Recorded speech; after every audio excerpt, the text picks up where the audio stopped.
طيب بسم الله والحمد لله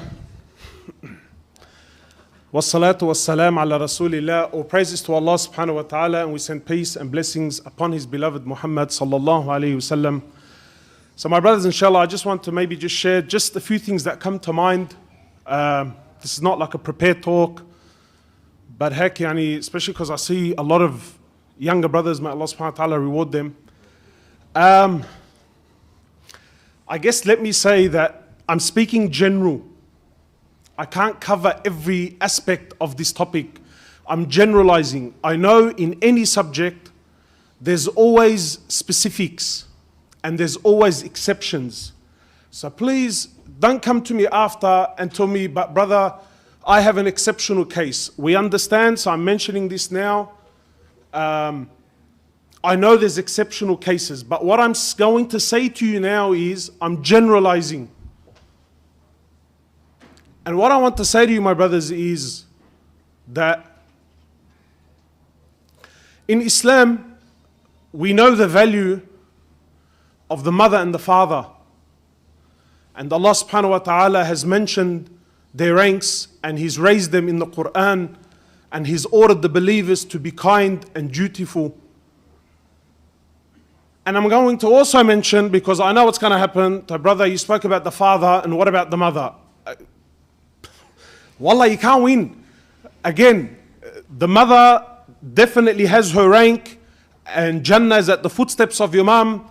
And yes, in the hadith, when the man came to the Prophet sallallahu alaihi wasallam, he says to my Prophet of Allah, who is most deserving? Who is most deserving of my kind treatment? So he sallallahu alaihi wasallam, he says to me, your mother. He says, then who? He says to me, your mother. He says, then who? He says to me, your mother. 3 times. He says, and then who? He says, then your father. This is about kind treatment, about showing love. So yes, we know the ranks. We know the ranks of the mother. I'm not taking anything away from this. But what I wanted to specifically mention is your father and the value of your father. I'm going to do my best to keep my emotions in check. I will do my best, but no promises.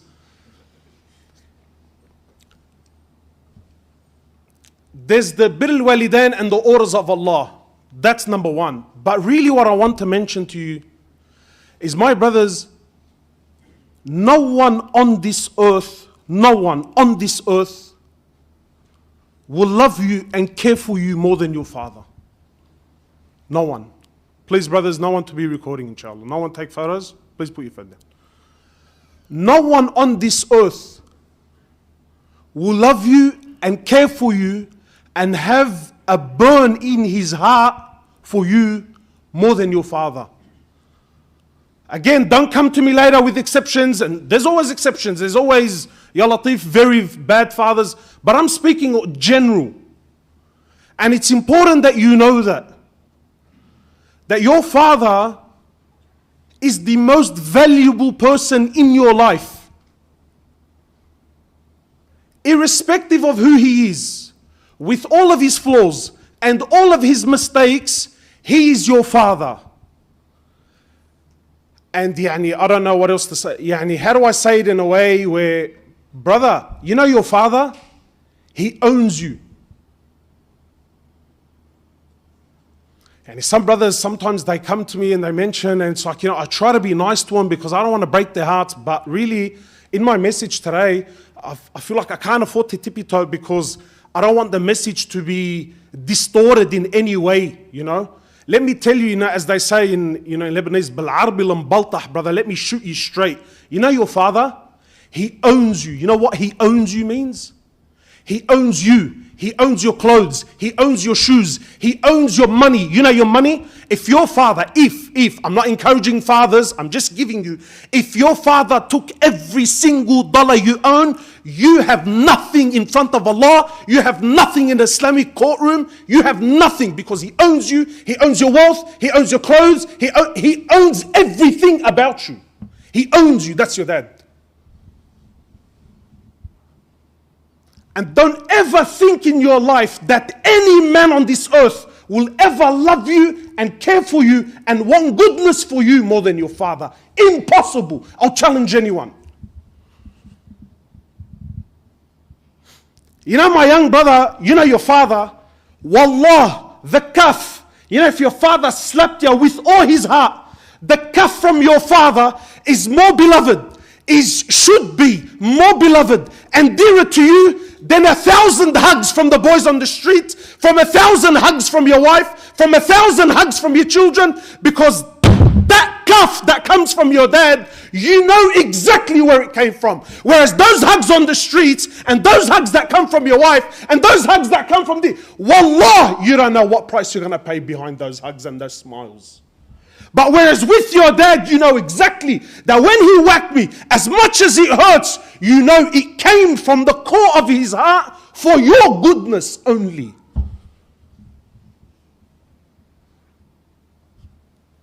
Our fathers are deeply flawed. No one is perfect. Sometimes your understanding of deen is 10 times better than his. But he's your dad and he owns you. Wallah, the shoe that your father wears, you know the shoe that he wears, you should put it and wear it on your head like a crown. Not because of the value of the shoe, may Allah raise you all in ranks, but of the value of the one that wears it. It's your dad.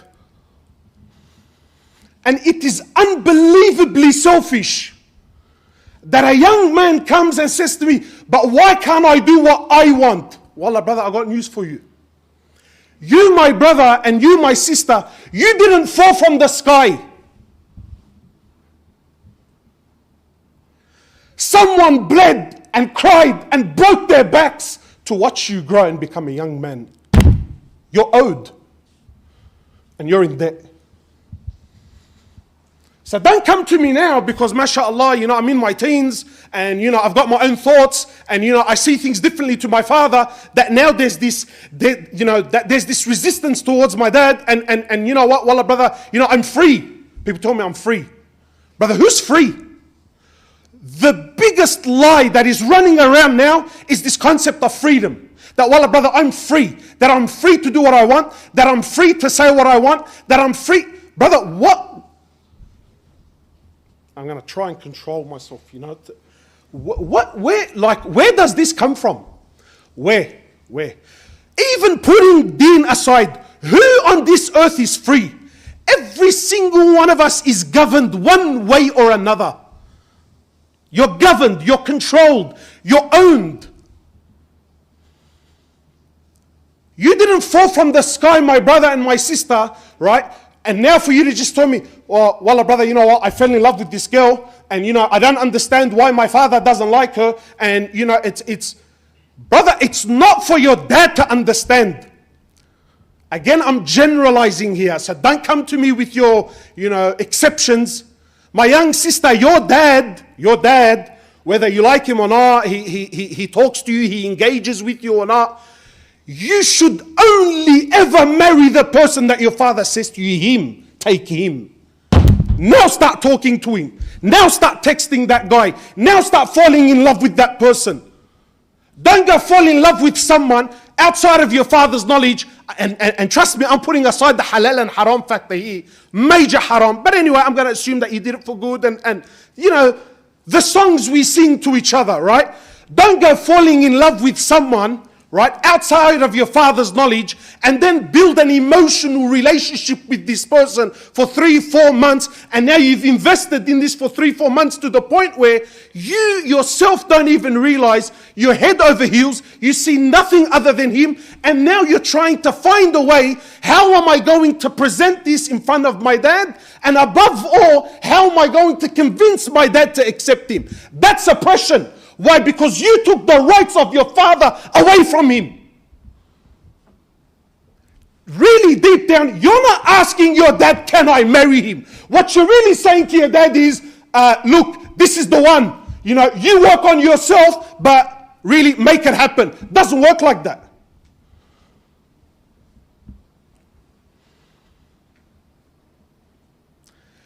Your dad sees what you don't see. Now, I'm not belittling you.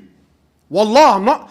But you have to understand, even for the Arab, they say that the person who's, I forget the expression, but it's something like, the one who's older than me by one day is like, he's like more knowledgeable and has more foresight by like 1 year. Why? Because time, it's experience. When your father looks at a woman for your sake, or he looks at a man for your sake, he knows, my young brother, your dad knows what you're thinking.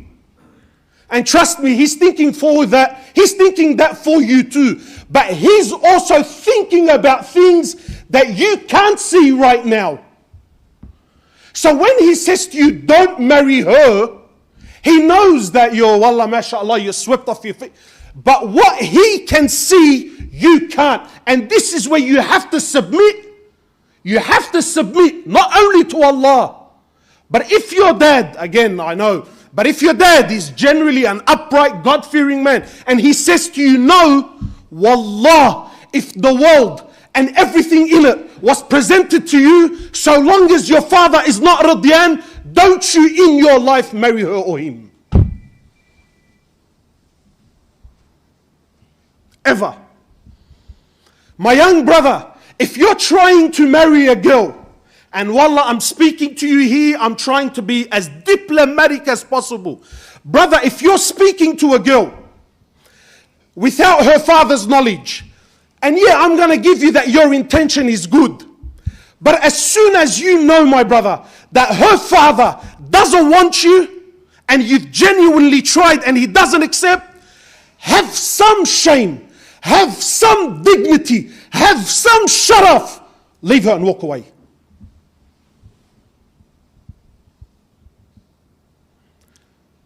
Because you don't know the har'a in the heart, bro. When you watch your daughter grow and you bleed and you cry and you do everything you can so that there's a roof over her head, right? And then she comes and she brings you a guy, ma b'tarif aslu minnan, where he came from, where he started, where he ended, and she comes and she says, but wallah, dad, look, I'm in love. You might as well kill your father.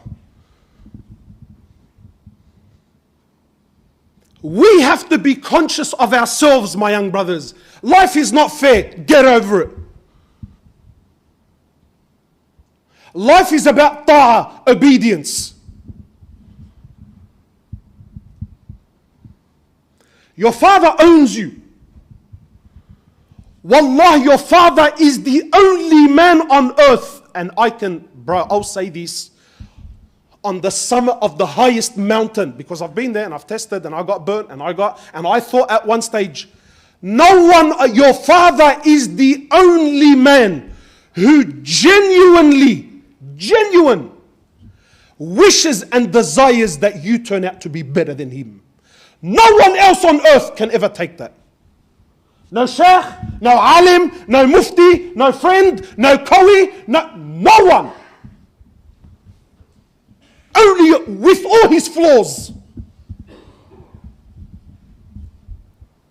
You see, sometimes when we speak about birr al-walidain, we have this rosy idea that my mum's the most amazing person on earth and I love her and she loves me and everything's amazing. So whenever the idea of loving parents, you see people, they're just so, oh my God, brother, but that's not, I don't know what to say. That's not the masses. And if you have that, wallah, you are very fortunate. Make shukr and thank Allah Azza wa Jal. But the truth is, for most of us, that's not the case. Most of us were the least favorite sibling, or maybe you're married to the least favorite daughter-in-law, or you're married to the least favorite son. This is the world. That's the truth. I try with my parents, and I feel like no matter how much I give, I'm always at a loss. So people come and it's almost like they present the situation as in, brother, sheikh, and look, can I back off? Can I leave him? That's your deen. That's what Allah chose that father with all of his mistakes and all of his, that's the crown Allah put on my head.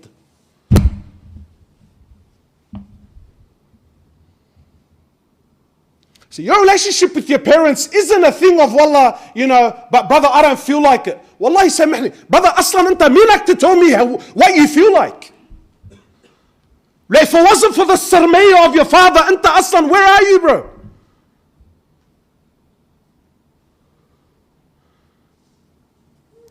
Those young brothers, when your mother and your father, and you can see the har'a in his eye, bro. You see bro, I see father so many times, he reaches a point where he thinks, brother, look, I'm at my wit's ends. Like, what do I do here?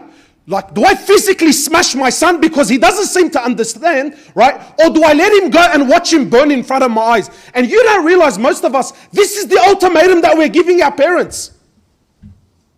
He can see that woman's going to destroy you. He can see that man that you fall in love, he can see that's not, and he's watching. He can see that these boys that you're so in love with, that these boys that are taking you to this place and that, he can see it.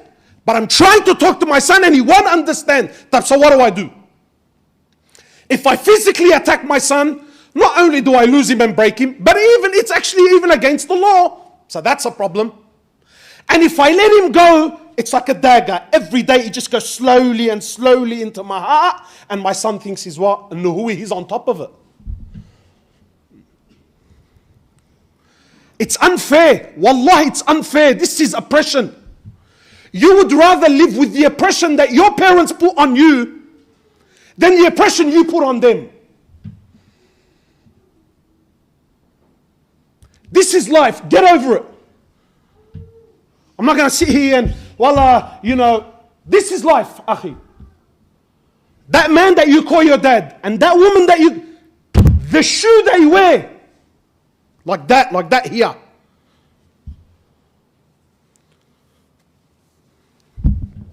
Life isn't perfect. The man came to the Prophet ﷺ in the authentic hadith. So he comes to the Prophet, and I love this hadith for multiple reasons. He comes to the Prophet of Allah and he says to him, look, I'm paraphrasing, but more or less, he says to my Prophet of Allah, I have family, I get close, they push me away. I do good, they repel bad. I try to connect, they disconnect.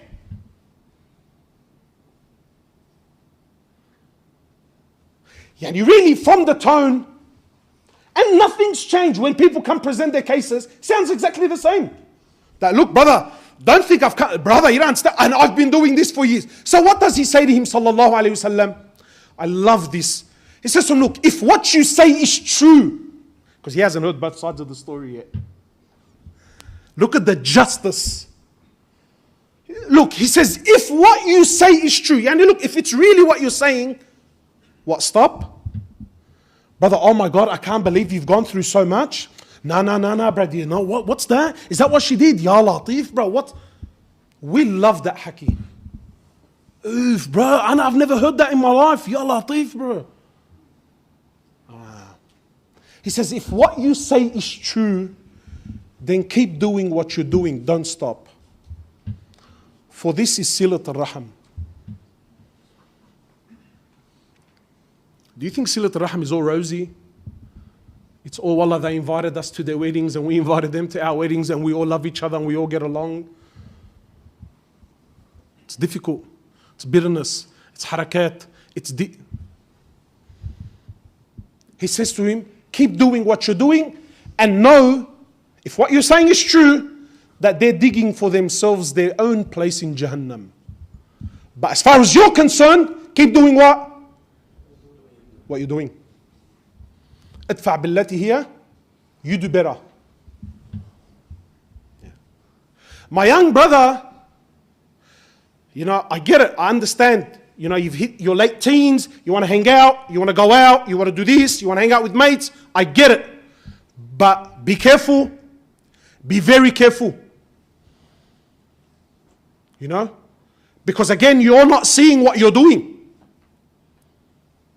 And this kalam, and wallah brother, I'm my own man, that I'm free to do whatever I want. No, I'm sorry, you're not free. You're owed. You are owned and you owe. Not only are you owned, but you owe. You own debt. And again, it's incredibly selfish that imagine, like you as a father, you plant a seed. Right? I'm giving you an analogy here. You plant a seed, and I fertilize that land, and I water and I irrigate the land, And I watch over this seed for 17 years of my life. When the storms came, when the storms went, when the droughts were in, when the droughts were out, I invested 17 years in watching this tree grow, because I know it's going to eventually produce fruit, and that fruit is for me to eat and to enjoy. So now I watch this tree. Imagine you're working for 17 years, and just as this tree reaches the point where it starts to produce fruits, a complete stranger, someone off the street, you don't know who he is, where he's from, who his father is, nothing. He comes to the tree that you planted and takes the fruits that you've been waiting for. Would you accept it?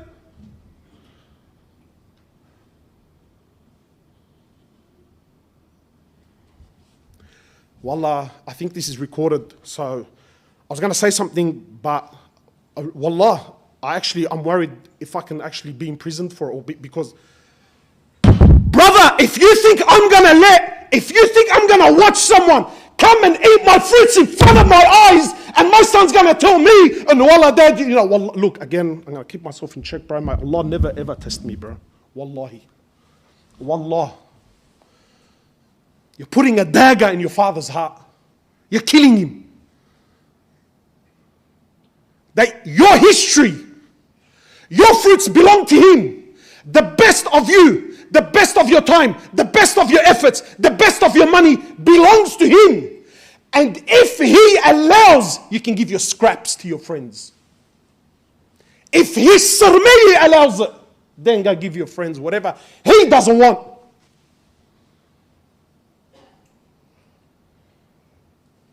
Because trust me, young brother, if Allah blesses you, you're going to have a child one day, bro. And you're going to know the value of raising a child.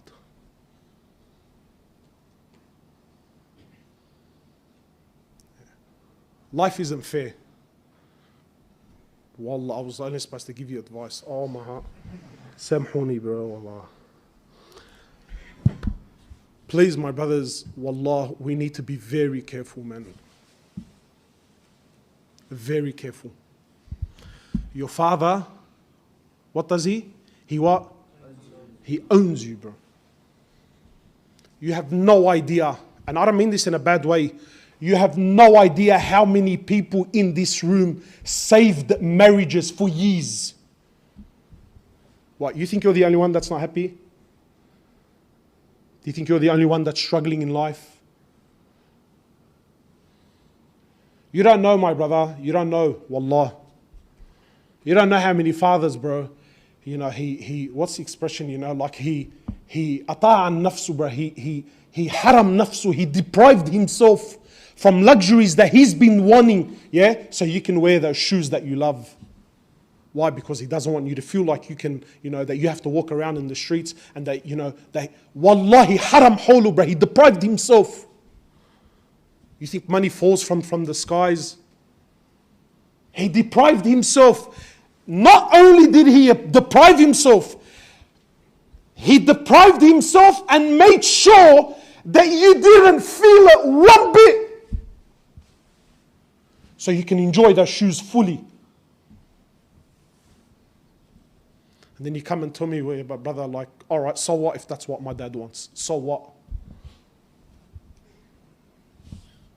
So what, brother? And do I flip tables and start throwing chairs? Yeah, brother, how arrogant can you be? How? What do you mean, so what? So my young brothers, make sure that in your life, you put your father in the right position. Not only for his pleasure, but know that when your father smiles at you, know that Allah Azza wa Jal in the heavens has become pleased with you.